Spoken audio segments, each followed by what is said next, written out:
크리스천 헤럴드 애청자 여러분 안녕하십니까? 영혼의 쉼터 이 시간 진행의 정영철 인사드립니다.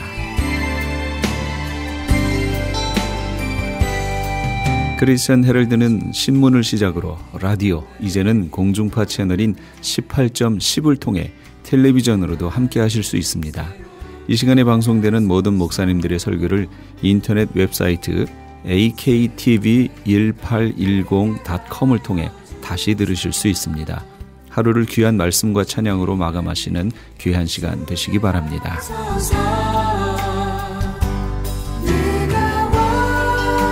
이 시간은 프레이즈 교회의 주일 예배 말씀을 보내드립니다. 오늘은 레위기 23장 1절에서 44절까지의 말씀을 본문으로 오전에 이어서 예수님의 절기란 제목의 하나님의 말씀 전해주시겠습니다. 많은 은혜 받으시기 바랍니다. 봄절기에 나와 있습니다. 그럼 가을절기는 뭐에 대해서 나올 것 같아요? 그렇죠. 가을절기는 예수님의 재림에 대해서 나옵니다. 그런데 교회가 절기를 뺐기 때문에 예수님 재림 때가 역사 순서가 어떻게 되는지도 다 놓쳐버렸고요. 무천년적 관점은 그 안에 절기가 하나도 안 들어갔습니다. 문제가 있다라는 얘기예요. 아주 심각한 문제가 있습니다. 저희 학교의 신학이기 때문에 제가 학교에서 배울 때는 무작정 따라갔지만 이제 이런 부분들을 알고 보니까 이게 문제가 있구나. 아주 심각하구나. 근데 이걸 교회들이 모르니까 이걸 제대로 지금 전하지 못하고 있구나. 이걸 알게 됐어요. 너무 안타까운 거죠. 그 중에 하나가 이 절기예요. 그럼 가을절기에는 뭐가 있나 보세요. 봄절기를 정리해보면 이거예요. 6월절, 양 잡는 날, 예수님 죽으셨죠. 무교절, 15일, 안식일, 예수님 무덤으로 들어가셨죠. 초실절, 16일, 안식 후 첫날, 첫 열매 되셨죠. 부활하셨죠. 부활의 첫 열매 되셨어요. 그 다음에 오순절, 성령 강림했죠. 하는 내용, 이 내용이에요. 이게 봄절기예요. 예수님 초림과 관계 있습니다. 그럼 가을절기는 이겁니다. 오늘 레위기 23장에 이거 다 있습니다. 절기 쭉 읽어보시면 나와요. 7월 1일 나팔절이에요.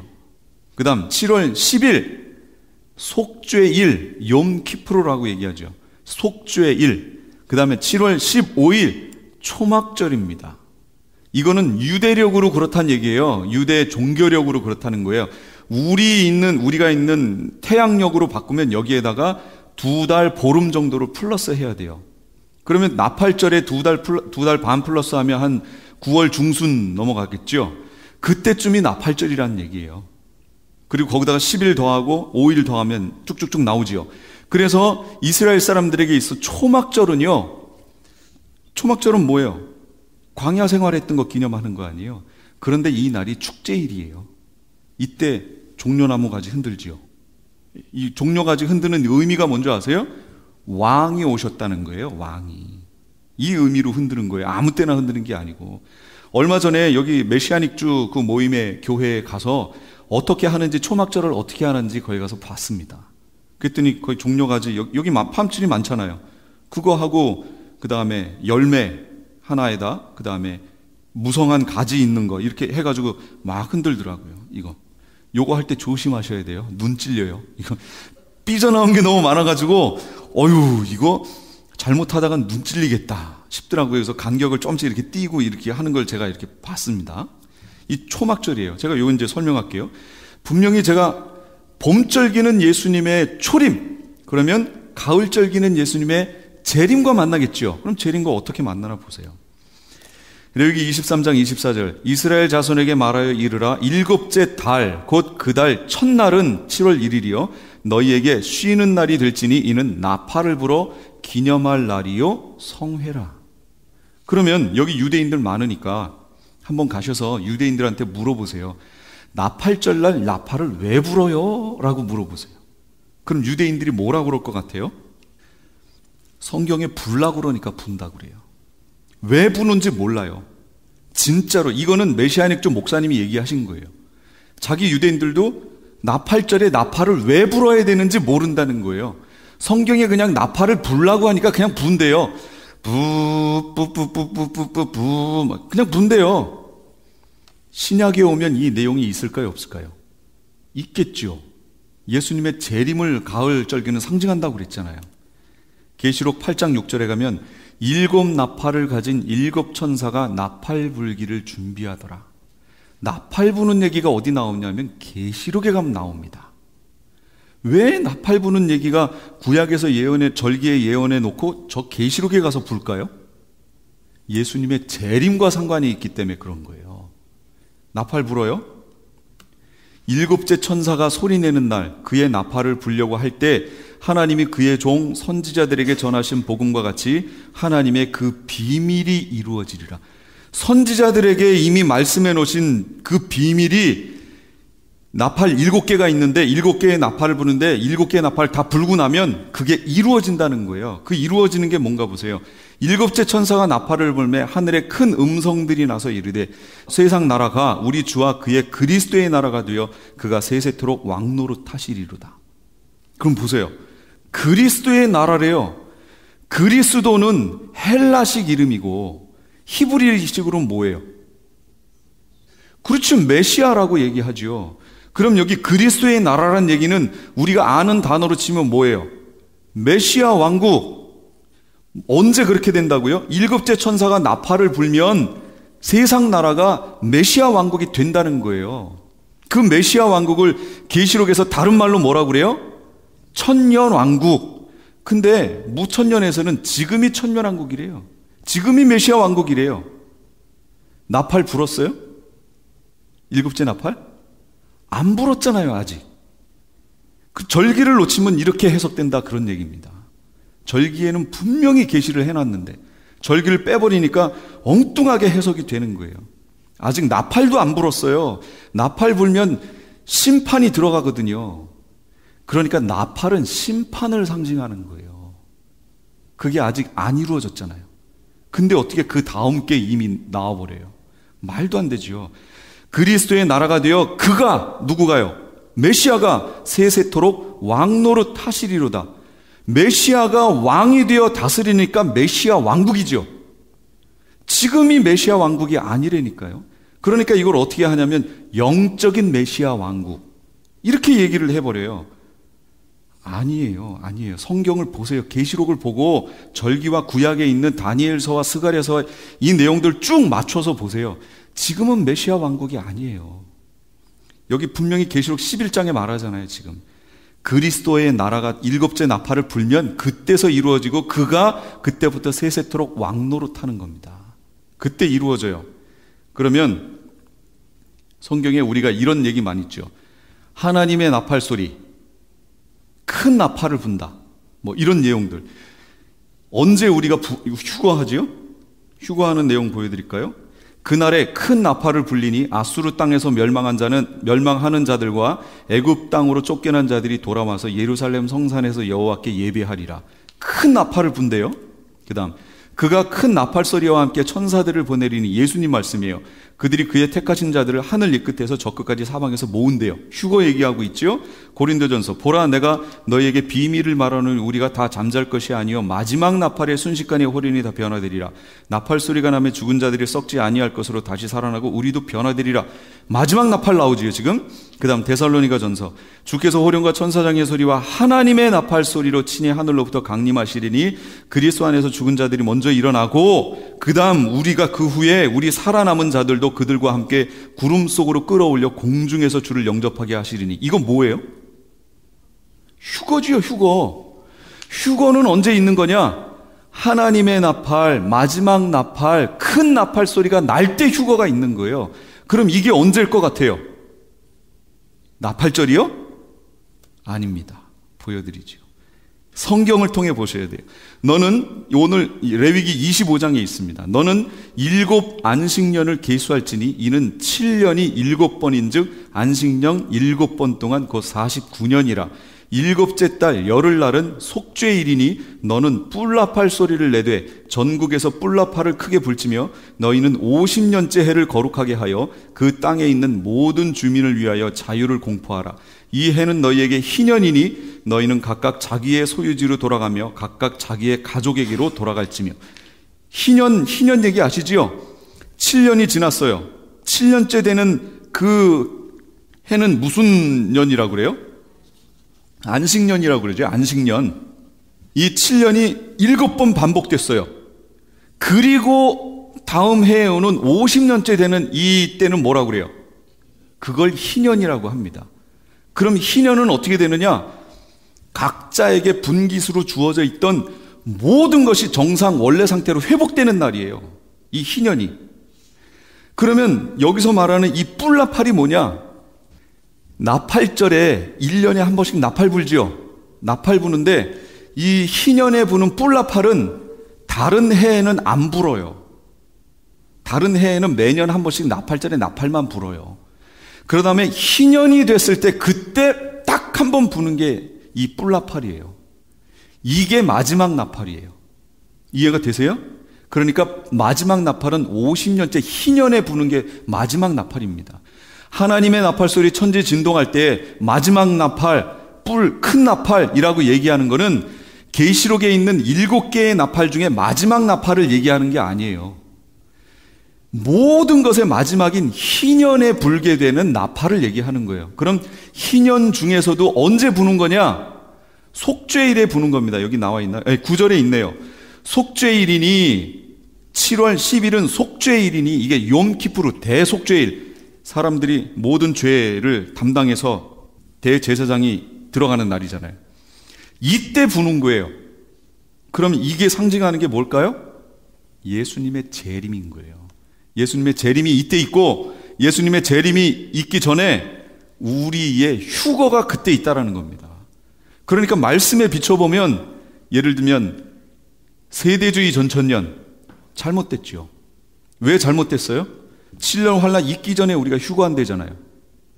아니 나팔절이 지나고 욤키푸르가 돼야 이때 마지막 나팔을 부는데 7년 환란 되기도 전에 여기서 우리가 휴거한다고 그러니까 이건 말이 안 되죠. 성경적이지 않아요. 또 7년 환란 전에 휴거한다고 하는 사람들이 누구 있는 줄 아세요? 요즘 많아요. 유튜브에 가면 내가 하늘에 가서 들었네, 내가 하늘에 가서 봤네 하는 사람들이 다 그렇게 얘기해요. 근데 그렇게 얘기하는 사람들의 특징이 있습니다. 성경 말씀이 하나도 없어요. 진짜로 잘 보세요. 성경 말씀이 없어요. 자기가 가서 들었더니, 자기가 가서 봤더니 예수님이 이렇게 말씀하셨대요. 예수님이 자기 오른편에 와서 이렇게 하라고 쓰라고 얘기하신대요. 그렇게 해서 쓰는 거래요. 그걸 데살로니가에 가면 바울이 얘기합니다. 천사가 왔든 자기가 쓴 편지이든 무엇을 가지고도 예수님이 온다, 우리가 하나님 앞에 서는 거에 대해서 두려움만 갖지 말라고 얘기합니다. 먼저 뭐가 있어야 되냐면 미혹이 있어야 된다. 그 다음 배교가 있어야 되고, 그 다음 적그리스도가 나타나고, 그 다음에 우리가 그 앞에 서게 된다라는 거예요. 그러니까 이 성경에 다 증거를 해주고 있잖아요.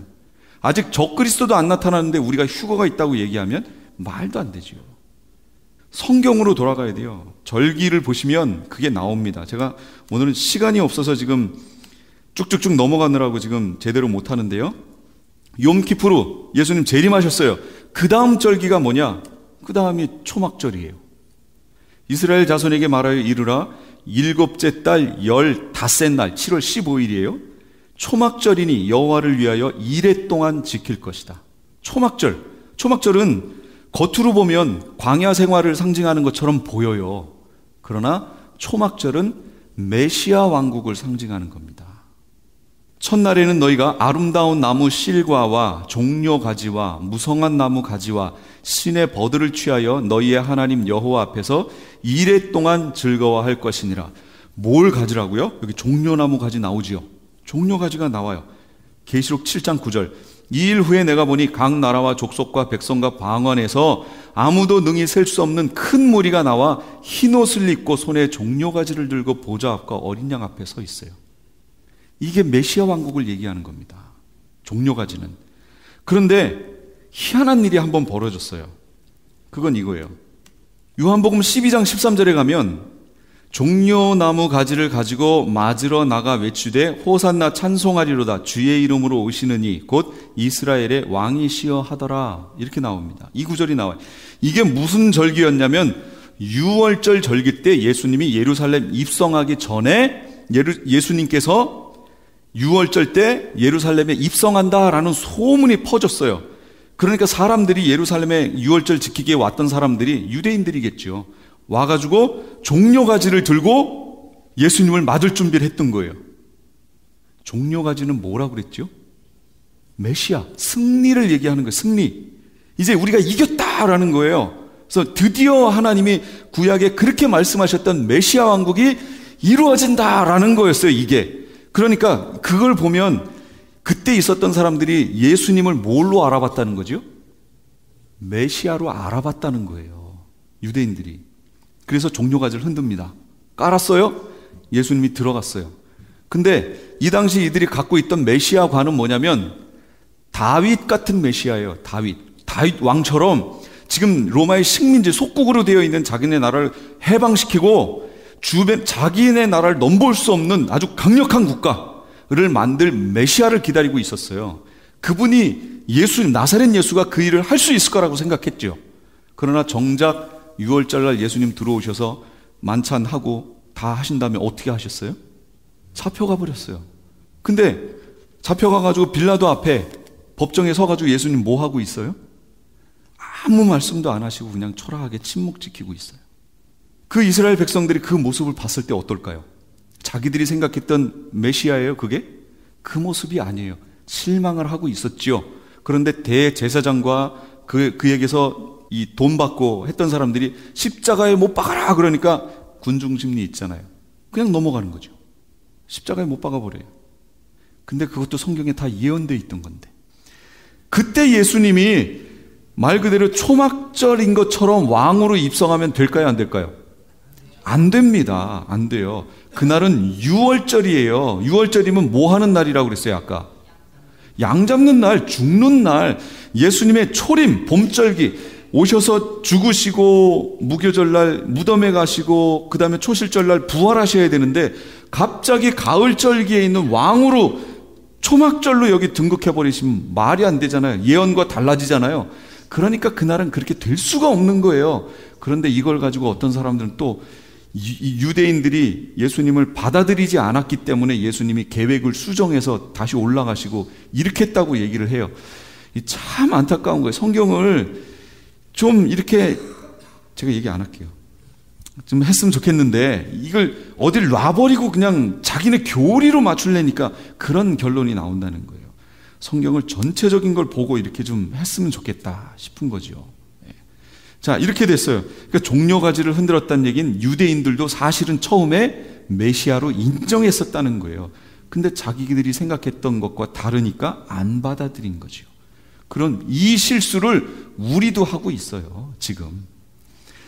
유대인들은 예수님이 메시아가 오신다라는 거에 대해서 한 번 오는지 두 번 오는지 그런 거 몰라요. 그냥 오신다만 알았어요. 그렇기 때문에 예수님이 메시아가 오시는 걸 기다리고 있었는데 사실 우리는 어디 있냐면 예수님의 초림, 재림 요 사이에 있잖아요. 그러다 보니까 두 번 오신다는 걸 아는 거예요. 우리는 지혜가 있어서 아는 게 아니에요. 우연치 않게 여기 태어나는 바람에 아, 오셨구나, 아, 오실 거구나 해서 아는 거지요.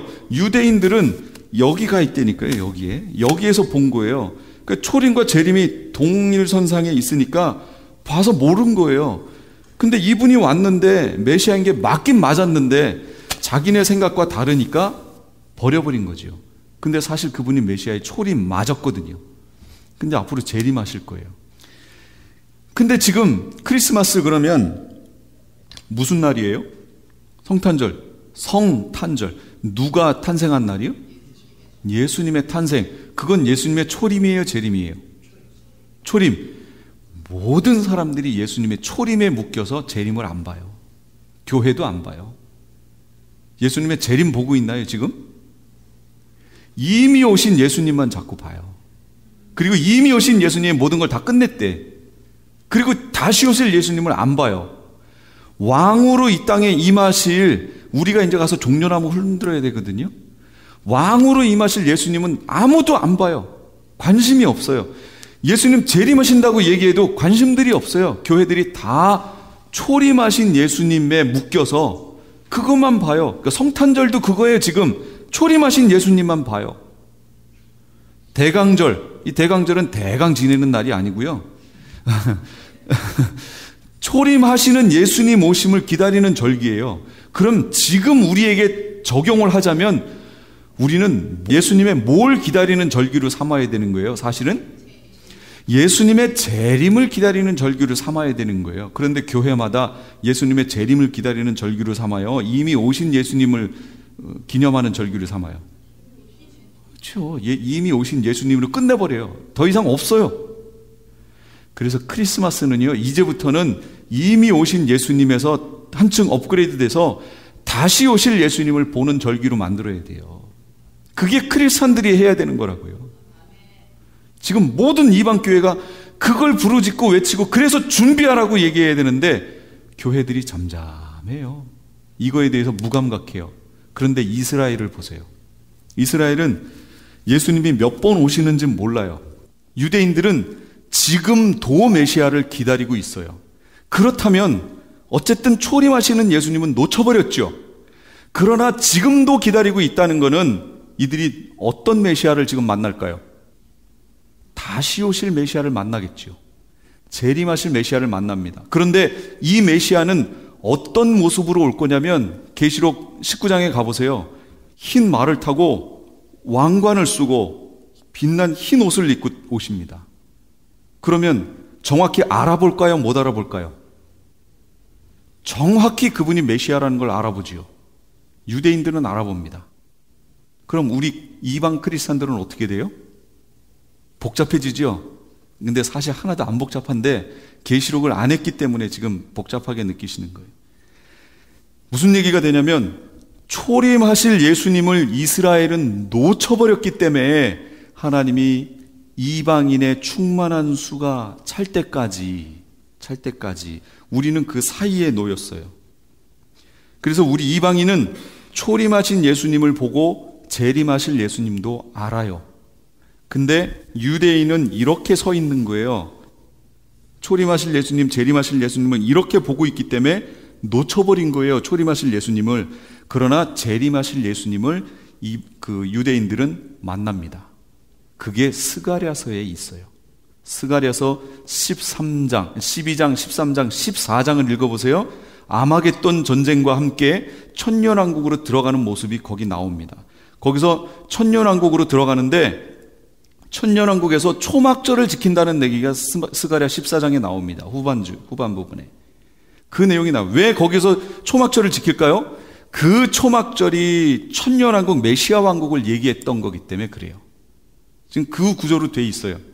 성경을 보고 성경으로 모든 것들을 풀어야 되는데 이게 조금 이방 교회가 안경을 껴서 유대인들도 안경을 끼고 예수님을 못 본 것처럼 이방 교회는 이제 신학이라는 안경을 끼는 바람에 오실 예수님을 놓칩니다.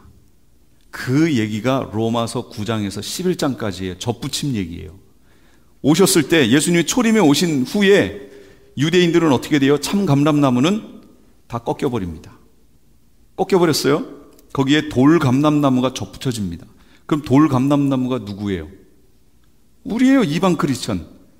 그러면 로마서 11장에 가면 너희가 참감람나무도 믿지 않는데 들어가는 바람에 깎였으니까 너희도 여기 붙었다고 자긍하지 말라고 우리에게 경고합니다. 바울은요.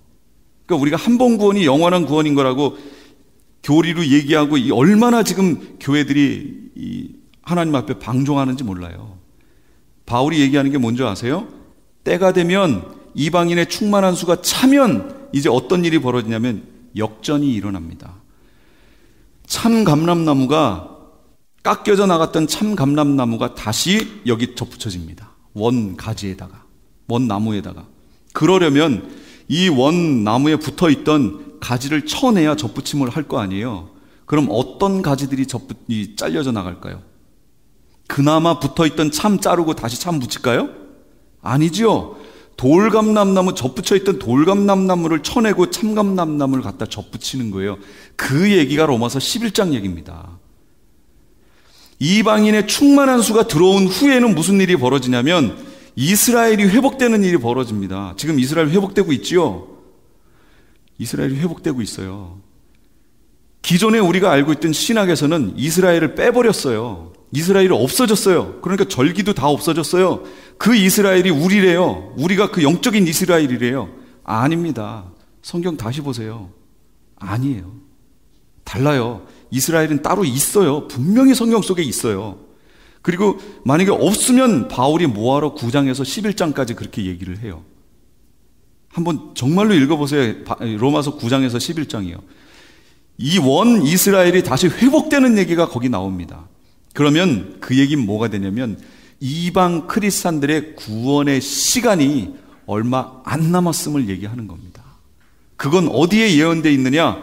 다니엘서에 예언되어 있습니다. 7장과 9장에 예언되어 있습니다. 그걸 다니엘의 71의 예언이라고 얘기합니다. 그게 지금 7일에 62일에 그 다음에 장차라고 하는 이방인의 시간이 흘러가고 마지막 한 일회가 남아있는데 이게 7년 환란 기간이에요. 이 70일에는 이스라엘에게 주신 시간이에요. 우리에게 준 게 아니고 이스라엘에게. 우리는 장차라고 하는 시간에 잠깐 붙여서 이방인의 충만한 수가 찰 때까지 있는 거고 마지막 한 일회가 지나가면 이 인류 역사는 끝납니다. 그리고 메시아 왕국이 펼쳐지는 거예요. 그러면 우리는 누굴 잘 봐야 되냐면 이스라엘을 잘 봐야 됩니다. 왜냐하면 마지막 한 일회가 이스라엘에게 약속돼 있거든요.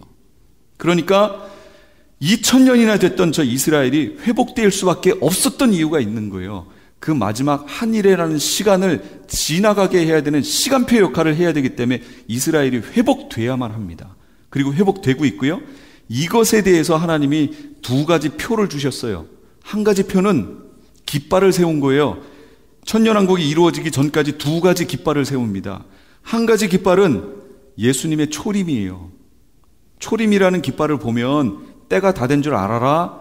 마지막은 두 번째 깃발인데 이 깃발은 뭐냐면 알리야 깃발입니다. 알리야가 뭔지 아세요? 그러니까 이방 크리스찬들이 알리야가 뭔지를 다 몰라요. 왜냐? 이스라엘을 놓쳐버렸기 때문에. 알리야는 이스라엘이 고토로 돌아가는 걸 얘기하는 겁니다. 회복되는 걸. 지금 이스라엘 사람 유대인들이 지금 이스라엘로 돌아가고 있죠. 엄청 돌아가고 있습니다. 한 40 몇 %가 지금 현재 돌아갔어요. 근데 그 반수 이상이 어디 남았냐면 미국하고 캐나다에 남았어요. 유대인들이. 왜 안 갈까요? 이것 때문에. 여기 있으면 편한데 뭐하러 그 이스라엘 가가지고 로켓포 날라오는 거기에 들어가요. 근데 안 가고 있어요. 근데 언젠가는 두들겨 맞고 글로 갈 거예요. 가면서 환란이 시작될 겁니다. 그 알리야가 두 번째 깃발이라고 얘기하셨어요. 그러니까 알리야 깃발을 보면 때가 다 된 거를 알아라 그 얘기입니다. 지금 이스라엘이 가고 있습니다. 한국 선교사들이 나가서 그 사람들을 이스라엘로 돌려보내는 역할을 지금 하고 있어요. 선교사들이. 지금 때가 그렇게 많이 가까워졌다라는 얘기입니다. 두 번째 깃발까지 다 보였어요. 이제 우리가 봐야 될 또 깃발이 하나 뭐가 있을까요? 계시록에 보면 성전이 나옵니다. 성전에 적그리스도가 성전에 앉아서 자기를 보여 하나님이라고 한다고 그랬거든요. 전 3년 반 동안에는 제사와 예물이 있을 거예요. 후 3년 반에 가서 이걸 다 폐해버리고 자기가 성전에 앉아서 자기를 하나님이라고 하는 시대가 될 거예요. 그럼 그 전제가 뭐죠? 성전이 있어야죠. 그러나 예루살렘에 지금 성전이 있어요, 없어요? 없어요. 성전이 없어요. 지금 이슬람 성전, 돔 성전이 들어가 있습니다. 그런데 그걸 연구한 어떤 학자는 지금 이스라엘 사람들은 그 돔 성전이 세워져 있는 그 자리가 이삭을 바쳤던 자리라고 하는데 그 자리만 몇십 년을 연구했던 그 학자는 그 자리가 아니고 그 옆자리에 무슨 이렇게 세워놓은 여기가 그 자리다라고 얘기합니다. 자기가 연구했을 때는. 그러면 이걸 헐어버리면 난리가 나지요. 그런데 그 옆에 예루살렘 성전을 세울 수 있는 터가 그대로 있습니다. 이렇게 옆쪽에. 근데 성경에 보니까 성전 마당은 측량하지 말라 이렇게 얘기합니다. 이방인들에게 주었다라고 얘기합니다. 그러니까 아마도 거기에 성전이 세워질 것 같아요. 지금 현재 그게 세워져야 계시록에 7년 환란이 들어갑니다. 근데 지금 성전이 없어요. 적그리스도가 거기 앉아야 되니까 성전은 있어야 되는데 성전이 없어요. 근데 그 제3성전을 지금 세우기 위해서 이미 재료는 다 준비됐어요. 그걸 세우기 위해서 노력을 하고 있습니다. 지금 트럼프, 푸틴과 트럼프에게 지금 이 성전 짓기 원하는 사람들이 청탁을 다 넣어놨어요. 우리 여기다가 성전 짓게 해달라. 근데 예전에 푸틴이 와가지고 예루살렘 방문해서 거기에다가 성전 짓는 얘기를 하고 갔거든요. 이제 트럼프만 남았는데 트럼프도 친 이스라엘 정책을 펴니다. 어떻게 될까요? 우리가 지켜봐야 돼요. 그래서 이스라엘은 역사의 시간표로 하나님이 주신 거예요. 근데 그걸 빼버리고 우리가 이스라엘이라고 하니까 구약에 그렇게 많이 예언되어 있던 절기에서부터 모든 걸 다 놓쳐버렸으니까 우리 편하 이방인 크리스찬 편하게 맞게 그냥 성경을 다 해석해버렸으니 아무것도 안 보이죠. 이스라엘을 봐야 되고 이 모든 것들이 다시 회복되어야 됩니다. 그러면 시간표도 보여요. 그렇게 회복되고 보면 지금 이 시대가 얼마나 가까이 와 있는지 모릅니다. 진짜 말세 지말이에요. 지말. 말세도 아니고 말세 지말이에요. 진짜 끝까지 와 있어요. 마지막 표 성전이라든지 몇 개밖에 안 남았어요. 그것만 보이면 그냥 들어갑니다. 그런 시대에 우리가 살고 있는데 목회자들이 그 시각으로 성경을 안 보는 거지요. 그러니까 여전히 이 땅에서 받는 이 땅에서 복 받으면 축복받은 거라고. 아닙니다. 지금 그럴 때가 아니에요. 예수님이 마태복음, 누가복음에 뭐라고 그랬어요? 먹고 마시고 시집가고 장가가고 사고 팔고 이런 거 하다가 예수님 오시는 거 맞는다라고 그랬잖아요. 그런 시대에 지금 우리가 살고 있습니다. 그러니까 마지막 시대에 예수님이 뭐라고 그랬어요? 때를 따라 때에 맞는 양식을 줄 자가 누구냐 그러셨어요. 여기 있는 우리 목회자들은 지금 때에 맞는 그 양식을 성도들에게 주면서 그들을 준비시키고 회개하고 깨끗하게 옷 입히는 그 역할을 주의 종들이 감당해야 되겠다라는 말씀을 드리면서 마치겠습니다. 기도하겠습니다.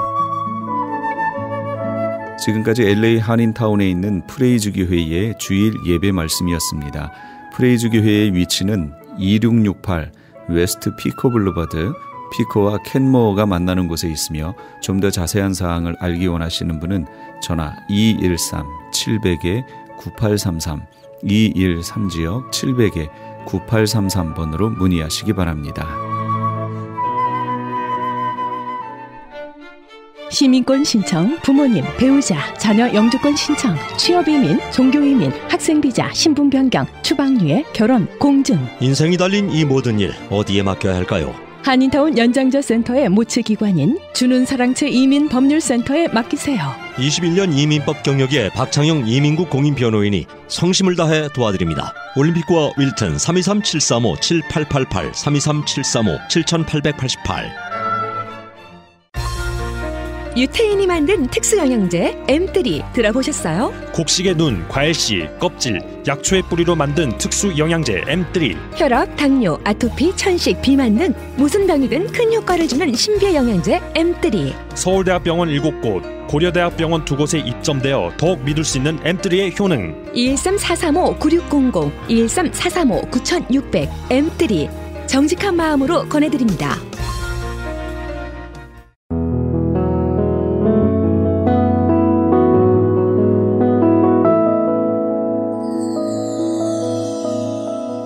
지금 여러분께서는 AM 1650과 인터넷을 통해 미 전역과 전 세계로 방송되는 크리스천 헤럴드의 영혼의 쉼터 함께하고 계십니다.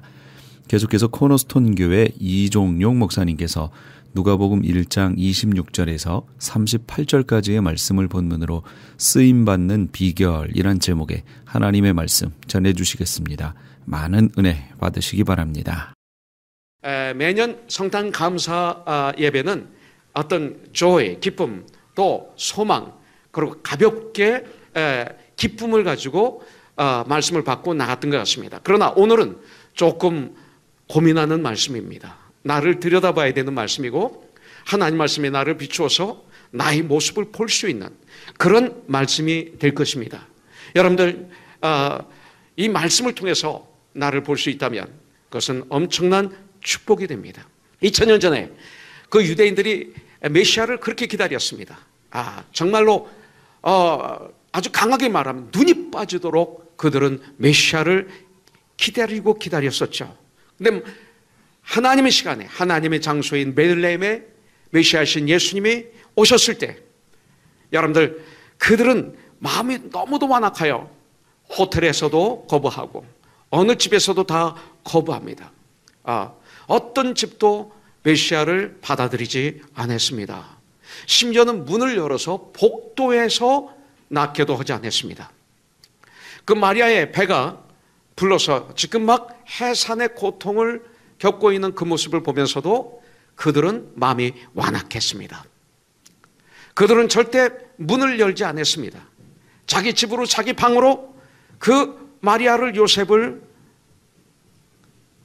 모셔드리지 않았습니다.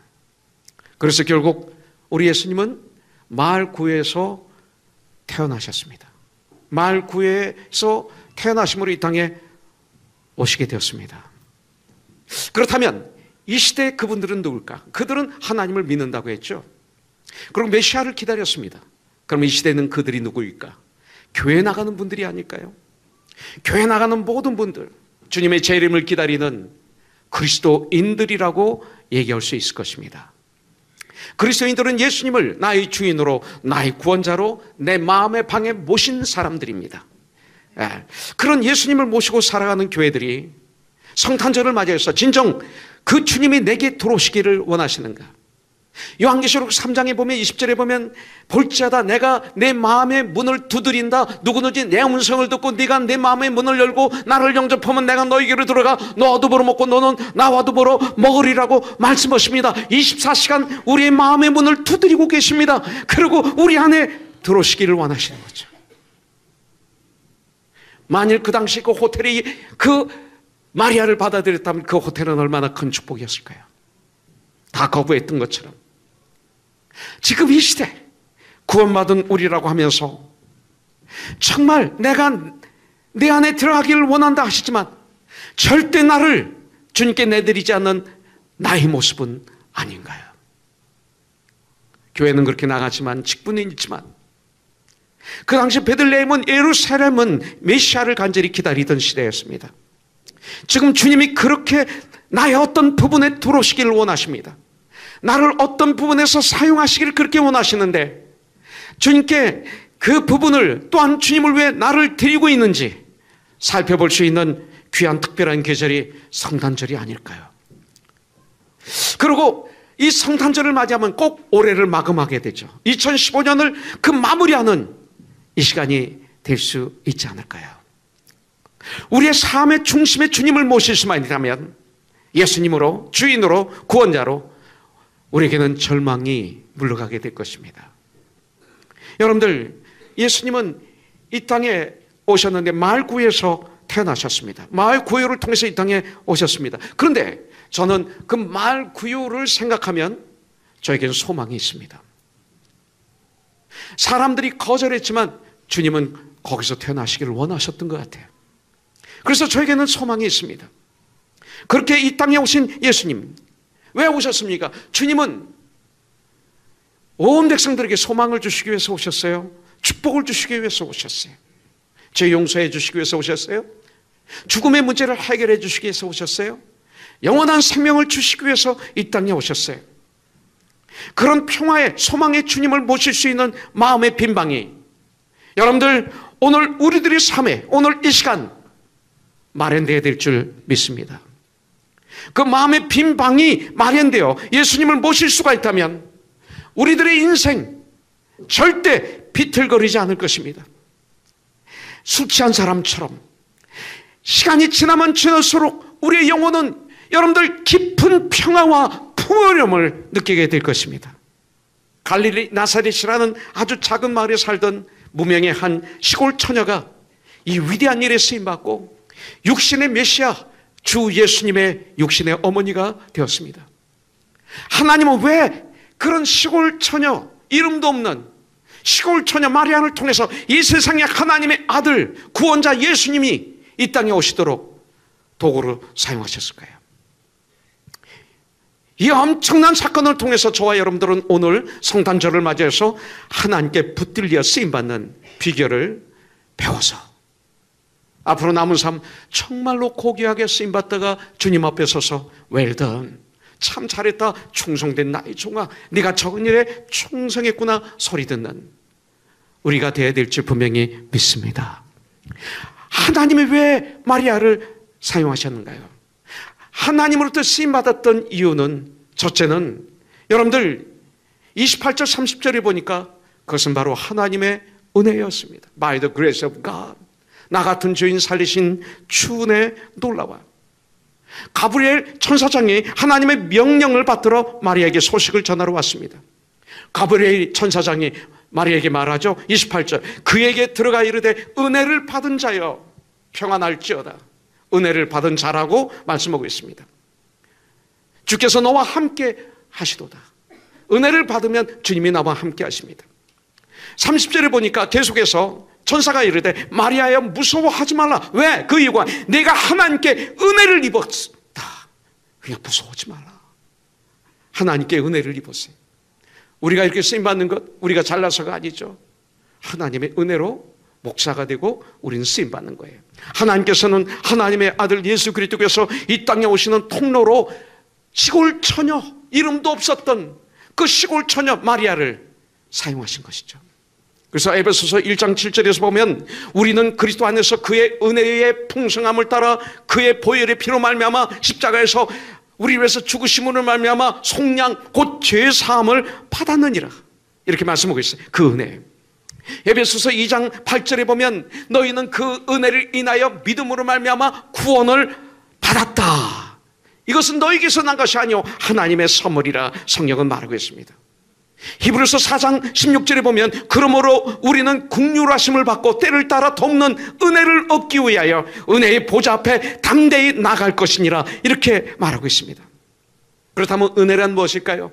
은혜란 무엇이냐면 우리 인생들, 우리들을 긍휼히 여기시는, 불쌍히 여기시는, 우리들을 사랑하시는 하나님의 마음, 이게 은혜입니다.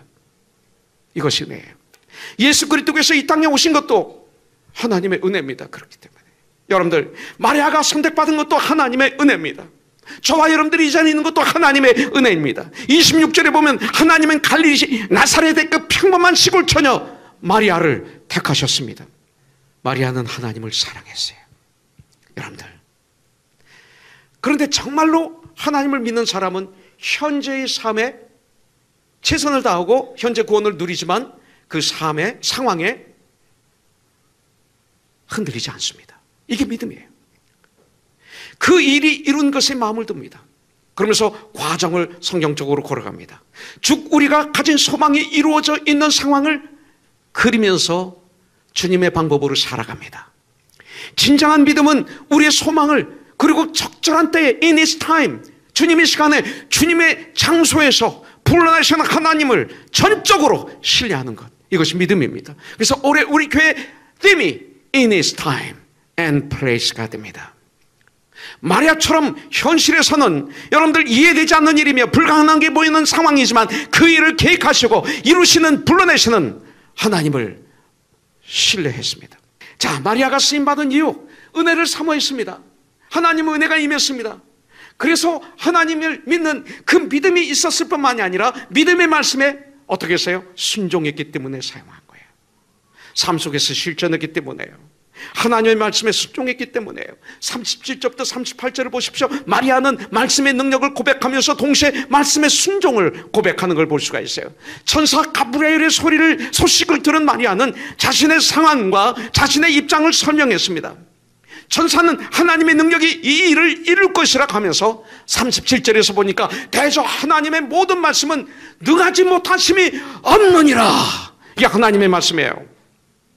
여기에 대해 마리아가 뭐라고 대답합니까? 응답합니까? 38절에서 말합니다. 마리아가 이르되 주의 여정이 오니 뭐라고 그랬어요? 말씀대로 내게 이루어지리이다 그랬어요.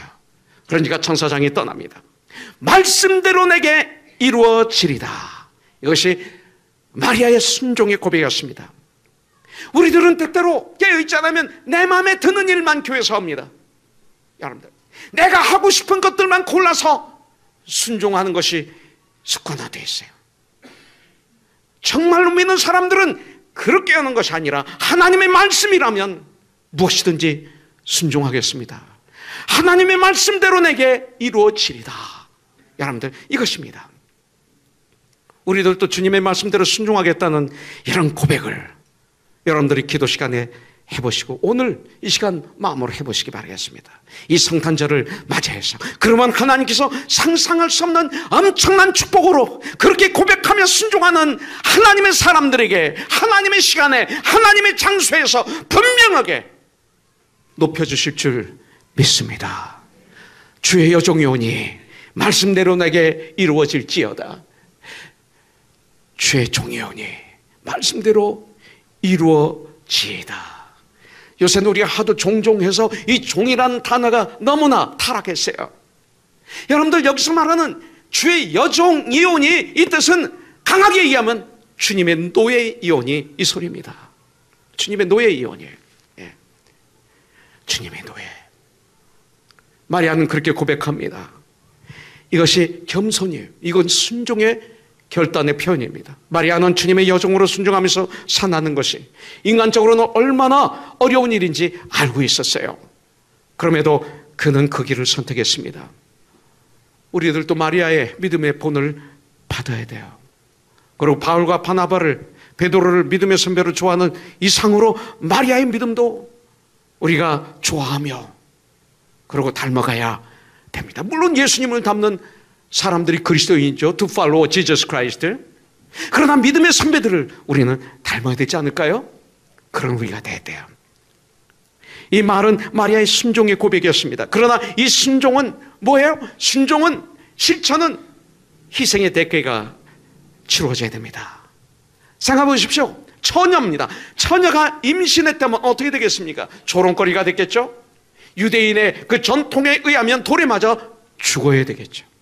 여러분들, 은혜를 사모하고 그런 믿음을 가지고 그리고 하나님의 말씀이오니 하나님 말씀대로 이루어지리이다 라고 고백하는 이 시대의 마리아를 주님은 찾고 계십니다. 여러분들, 교회 나오고 교회에서 그렇게 열심히 일하는데 왜 어떤 사람들은 이 마음이 그렇게 불안할까요? 이유가 뭘까요? 하나님께 모든 것을 맡기지 못할 때입니다. 하나님께 모든 걸 맡기지 못하면 불안합니다. 두렵습니다. 믿음이 없기 때문에 그렇습니다. 신뢰하지 않기 때문에 그렇습니다. 그래서 베드로전서 5장 7절에 베드로를 통해서 우리에게 말씀하십니다. 너의 염려를 다 주께 맡겨라. 성경이 이렇게 말씀하고 있습니다. 사무엘상 15장 22절에 보니까 사도 바울이 사무엘 선지자가 뭐라고 했어요? 순종이 제사보다 낫고 듣는 것이, 하나님의 말씀을 받아들이는 것이 수장의 기름보다 낫다. 성경이 이렇게 말씀하고 있어요. 여러분들, 성탄 시즌은 한 해를 마무리하는 시간입니다. 아니, 나의 인생의 마무리를 앞두고 영적으로 이 시대, 이 시간 나는 이 마리아처럼 38절 마리아가 이르되 주의 여종이오니 말씀대로 내게 이루어지리이다. 주의 종이오니 말씀대로 내게 이루어지리이다 할 수 있어야 되겠습니다. 그러면서 2015년을 마감해야 돼요. 우리들의 결정에 의해서 우리들의 삶의 질을 결정하게 될 것입니다. 마리아처럼 우리의 모든 것을 내려놓는 헌신의 고백을 여러분 한 번도 안 해봤다면 오늘 할 수 있습니다. 오늘 할 수 있어요. 여러분들, 어떤 분은 목사님 지난주에 너무 바빠서 중요한 일이 있어서 예배에 참여하지 못했습니다 하는 분이 있어요. 그런 분들은 얼마나 한가하게 되어야 예배에 참여할 수 있을까? 한번 생각해 봅니다.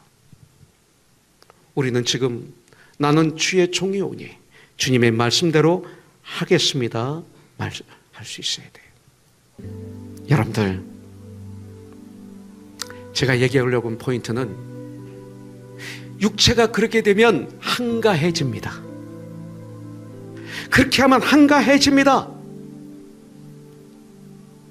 그때 하나님 일을 할 수 있을까? 물론 그때도 할 수 있지만 우리는 바쁘고 할 일이 많은 지금이 바로 하나님의 일을 할 때예요.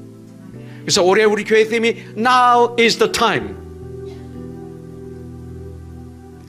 In His time이에요. In His place. 바로 지금이 구원의 시간이요, 은혜의 시간이에요. 여러분들,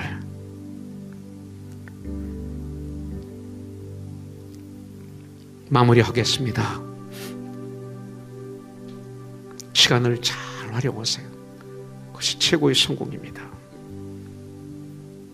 주님을 위해서 시간을 우리가 쓴다면 설사 내가 돈은 벌지 못했다 하더라도 우리 인생은 버는 것입니다. 왜? 죽음 앞에 다 놓고 가니까. 우리가 주님께 무엇인가를 드릴 때 정말로 나의 진실, 정성, 나의 시간, 나의 물질 드려야지. 찌꺼기 드리면 안 돼요. 우리의 찌꺼기를 주님께 드리면 안 돼요. 어떤 분은 주님께 헌금하지 말라요. 요새 주님께 헌금하지 않고 어떻게 주님의 일을 합니까? 교회는 하나님의 가족인데 우리들의 가정을 위해서 가장은 바깥에 가서 돈 벌잖아요. 왜? 내 자녀를 양육하고 가정을 행복하게 꾸려나가기 위해서. 우리 구원받은 하나님의 사람들이 주님의 일을 하기 위해서 돈을 벌죠.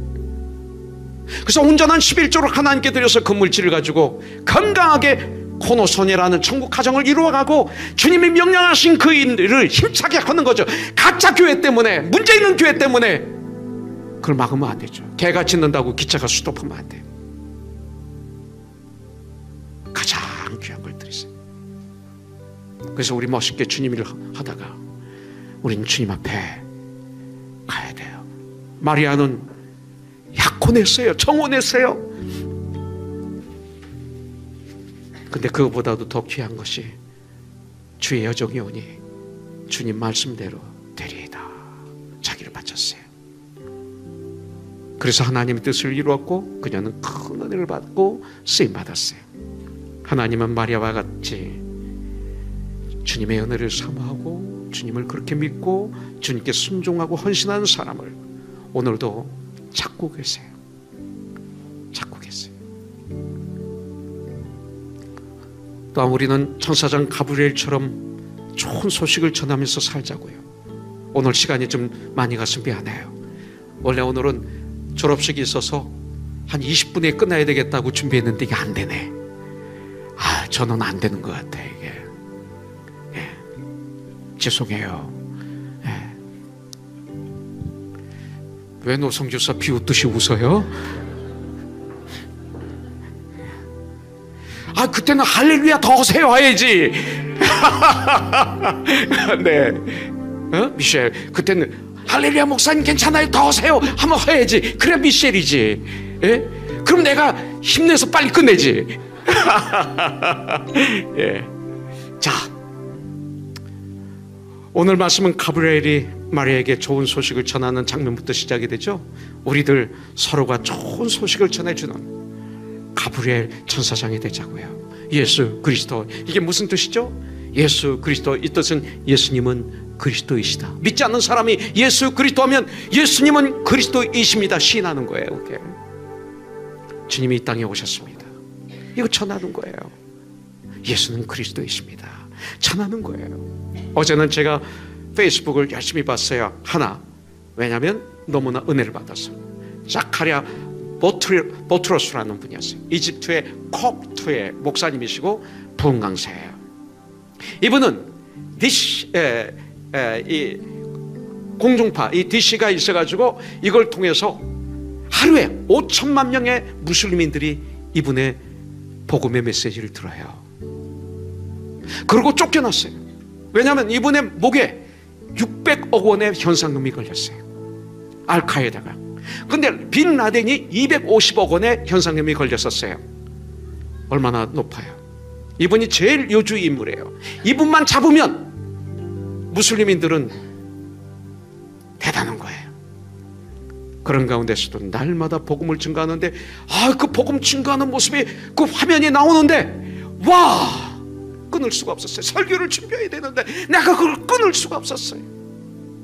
그분의 그 뜨거운 열정, 죽음을 던져놓고 그 복된 소식을 전하는 그분의 그 모습에 나는 마음의 무릎을 꿇을 수밖에 없었어요. 이분을 통해서 수많은 영혼들이 지금 복음을 듣고 있어요. 저와 여러분들도 똑같은 왕같은 제사장이에요.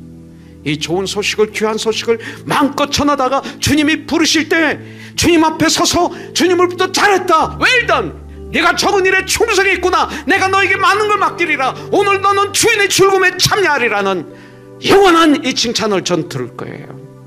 여러분들 같이 들으면서 승리하는 믿음의 삶을 사시기를 주님의 이름으로 축복합니다. 지금까지 코너스톤 교회 이종용 목사님께서 귀한 하나님의 말씀 전해주셨습니다. 코너스톤 교회는 24,428 사우스 벌몬트 애비뉴 하버시티에 위치하고 있습니다. 이 시간 방송 들으시고 신앙상담 원하시는 분은 전화 310지역 530-4040 310지역 530-4040번으로 문의하시기 바랍니다. 아니 당신 미장원 다녀왔어? 헤어스타일이 확 바뀌었네.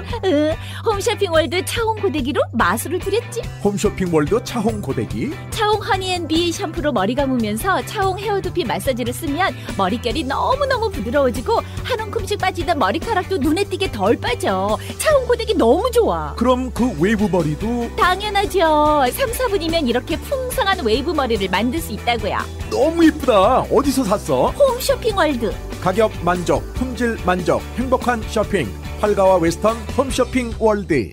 안녕하세요. 폴선입니다. 건강보험 회사들의 플랜이 해마다 바뀌는 것 아시죠? 10월 15일부터 12월 7일까지 새로운 보험에 가입하거나 변경하여 본인에게 적합한 플랜을 찾아야 합니다. 메디케어만 갖고 계신 분, 어드밴테이지 플랜을 갖고 계신 분은 무료 상담 받으세요. 수호천사보험 시니어 전문 보험 라이센스 에이전트 폴선 213-503-6897 213-503-6897 상담은 주 7일 오전 8시부터 오후 8시까지 TTY 1800-735-2929. 자연이 좋다, 생약이 좋다. 자연한방 생약연구소. 웃고 왔던 공진단이 울고 간다는 자연한방 생약연구소의 황제보양단 런칭 대잔치. 퀴즈 나갑니다. 다음 중 황제보양단에 들어가지 않는 것은 1번 산삼 홍삼청, 2번 녹용, 3번 발효 사향, 4번 배추. 정답을 아시는 분은 지금 전화하세요. 12월 한 달 내내 매일 선착순 5분께 황제보양단 1환을 선물로 드립니다. 지금 전화하세요. 올림픽과 놀턴 자연한방 생약연구소 323-931-8949.